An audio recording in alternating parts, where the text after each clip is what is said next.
Abiso sa mga motorista na dadaan sa ilang kalsada sa Metro Manila, may gagawing mga kalsada ang DPWH simula po sa Miyerkules, April 16.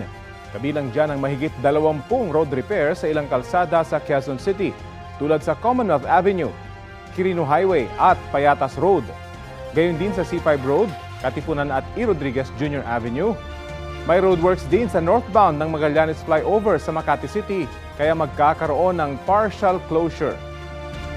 Sa Pasig City naman, may full closure sa C5 Ortigas Flyover at Ortigas C5 Interchange dahil rin sa roadworks. 24 oras daw ang trabaho sa mga road repair na yan, kaya inaabisuhan ang mga motorista na dumaan sa alternatibong ruta para hindi maabala sa posibleng mabagal na trapiko.